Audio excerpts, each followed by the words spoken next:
Et vous êtes toujours sur TV tout seul dans Touche à mon poche de Nick Taras, toujours avec le réalisateur Quentin Baratino qui nous a avoué être à l'origine d'un meurtre et de l'explosion d'une voiture dans un parking. Quentin, cette honnêteté comme ça en direct à la télé, franchement bien joué. Mais c'est pour mon film que j'ai fait ça. Comme je vous dis, j'ai pas de budget pour la FX. Peut-on vraiment juger quelqu'un pour ça? Non mais sérieux, on peut juger quelqu'un pour ça? Quentin, tout ça, on t'en blâmera tout à l'heure. Mais pour l'instant, c'est l'heure de notre 4e actu, toujours avec Fleublou. Mon chéri, c'est à toi. Merci Cyril pour cette dernière actu. Ce n'est plus Harpy mais du côté d'internet que l'on va, avec cette nouvelle mode qui fait des ravages chez les 7-77 ans, le Finger Cull Challenge. Ce jeu qui consiste à se couper un doigt en direct avant de nominer ses amis sur les réseaux sociaux prend de plus en plus d'ampleur sur internet. Notre reporter Christophe Delors est allé enquêter pour nous sur le phénomène. Je vous propose de regarder. On les trouve sur Facebook, Twitter ou encore YouTube. Des vidéos peu communes sur un nouveau jeu virulent chez les 7-77 ans.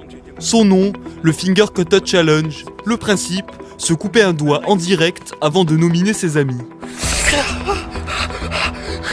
Alors moi ouais, c'est vrai que j'y ai joué, mais faut savoir qu'à la base ça ne m'intéressait pas du tout.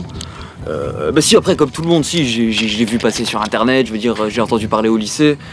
Mais ouais non, ça me bottait pas plus que ça. Et puis il y a à peu près 2 semaines, en rentrant de l'école, j'ai vu que mes camarades m'avaient nominé sur Twitter, alors... De toute façon j'avais besoin de quoi? Caméra de mon téléphone et un couteau? Franchement... Pourquoi pas? C'est ça, pourquoi pas? Depuis que Vincent s'est coupé le doigt, le nombre total de ses abonnés a presque doublé.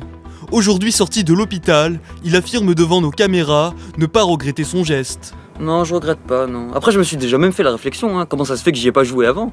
Parce qu'entre nous, quand je vois que sur ma page, on passe de 74 à 134 abonnés juste en me coupant un wad, en vrai, le choix est vite fait, Pourquoi faire du contenu créatif quand on a le buzz à portée de main comme ça? Franchement. Le Finger Cutter Challenge, ça n'est donc pas seulement un jeu. C'est avant tout une question de popularité, vous voyez.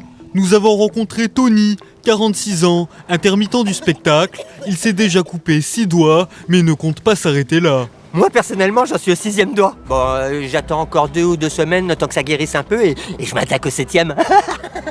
J'adore. Comment avec ces 6 doigts en moins?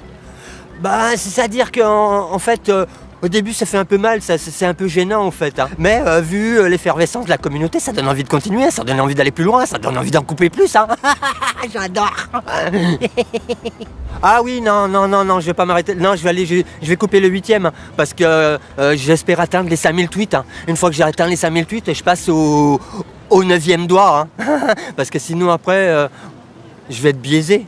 Bah, c'est-à-dire que je suis assez motivé pour aller jusqu'au 10e. Mais il faut garder au minimum un doigt pour couper un doigt.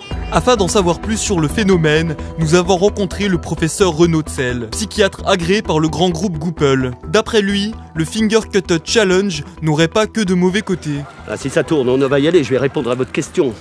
Vous savez, je pense qu'il faut avant tout se poser la question, pourquoi? En effet, pourquoi les adolescents acceptent-ils de se couper parfois jusqu'à 9 doigts sans qu'on leur demande, et de surcroît avec le sourire? Recherchent-ils une reconnaissance de la communauté? Ou alors ils recherchent la satisfaction d'être regardés, c'est plaisant? Ou bien ils veulent simplement en profiter des joies éphémères de cette société? Ou alors ils veulent niquer comme des lapins?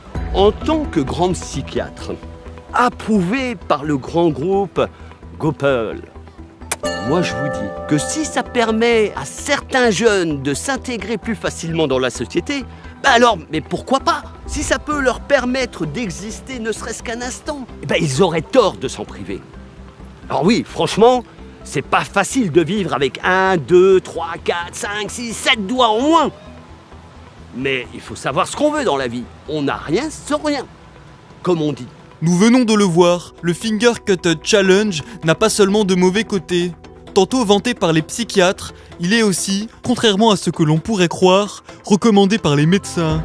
Depuis le lancement de cette nouvelle mode l'année dernière, les bénéfices bruts de cet hôpital privé ont atteint un chiffre record. Bon, il faut dire que depuis que ce challenge extraordinaire a été lancé par moi et mes collègues il y a moins d'1 an, dès les premières semaines, les effets s'en sont fait ressentir. C'est vrai que nous avons multiplié notre salaire par 4. Non, mais il faut dire que depuis que le grand groupe Google a racheté les hôpitaux publics, nous avons 600 € de primes supplémentaires par opération chirurgicale. Et, sincèrement, entre vous et moi, ça encourage un esprit créatif. Bref, ce que je veux dire par là, c'est qu'aujourd'hui, la jeunesse a besoin d'un phénomène pour obtenir un peu de popularité. Et entre vous et moi, sincèrement, nous serions très très cons de ne pas en profiter. Pourtant, il reste encore une inconnue à cette histoire. Comment vivent les enfants qui n'y ont pas encore joué? Isolement, moquerie, honte, aucune statistique n'existe. Mets un like mon gars, mets un like. Mets un like si t'as kiffé, abonne-toi à la chaîne et on se retrouve pour de nouvelles vidéos demain. A plus. Eh ben, Quentin Baratino, ce jeu, on vient de le voir. Effroyable, non? Bah non, pas du tout. J'ai retweeté. Putain, c'est vrai qu'il y a ça aussi. Carnaval, je t'avais oublié. Ce reportage, on l'a vu, aborde la problématique qu'ont certaines personnes à s'intégrer en société. Tu en es le parfait exemple puisque tu es le président de l'association des timides anonymes. Et si tu es venu témoigner ce soir, c'est en tant qu'ancien timide qui justement a réussi à s'affirmer. Ton expérience Carnaval, tu en as fait un livre, ça s'appelle Laissez-nous exister et c'est sorti le 22 chez les éditions Goupil. Ton livre Carnaval. On en reparlera peut-être tout à l'heure, mais sûrement pas parce que tout le monde s'en bat les couilles. En attendant, Quentin Baratino, ce jeu, le FCC, on en parle de ça dans ton film? Non, par contre, je sais pas si je peux me permettre, mais je trouve qu'on parle pas assez de mon film sur ce plateau. Bah justement, tu fais bien de nous en parler parce que c'est le sujet de notre prochaine rubrique. On passe tout de suite à l'interview de l'invité avec SJW et c'est sur TV tout seul. Jingle. Eh bien, merci Cyril. Alors Quentin, vous nous avez rappelé à juste titre qu'on ne parlait pas assez de votre film. Alors c'est justement l'heure d'en discuter. Alors, je vous rappelle qu'il s'appelle Le Stoner, qui sort ce soir sur TV tout seul, donc juste après cette émission. Ce film, son officiel, c'est Comment sans faire exprès, j'ai cassé le vase de votre maman. Alors première question. Comment sans faire exprès, j'ai cassé le vase de votre maman? C'est pas un peu long comme titre quand même? Ma mère musicienne est morte d'une maladie maligne à minuit, mardi à mercredi, au milieu du mois de mai 1977, au Mouroir Mémorial de Manhattan. Et ça, c'est pas un peu long comme titre? Comment j'ai sans faire exprès cassé le vase de votre maman? Ça, c'est le titre officiel, c'est pour la paperasse.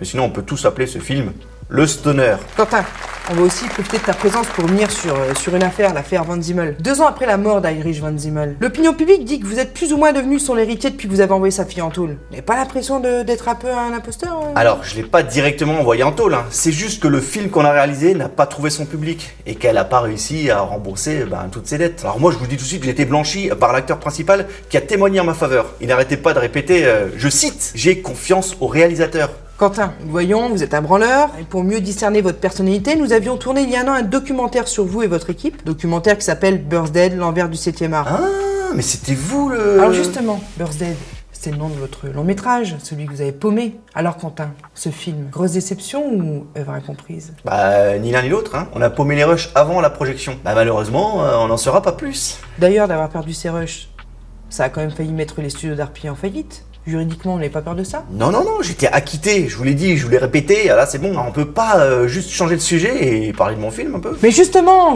c'était le but de ma prochaine question. Mélanie, la véritable héritière des studios, elle ne vous en veut pas de l'avoir envoyée en tôle? Ah bah si moi j'étais elle, je m'en voudrais, hein, c'est sûr, c'est quand même un sacré coup de pute que j'ai fait. Faudra lui demander. Alors cette histoire, nos caméras les ont filmées. Alors, je vous propose ce soir de les revisionner avec nous. C'est notre reportage du soir Birthday, l'envers du 7e art, présenté par Jules Abricot et Caramel Mou.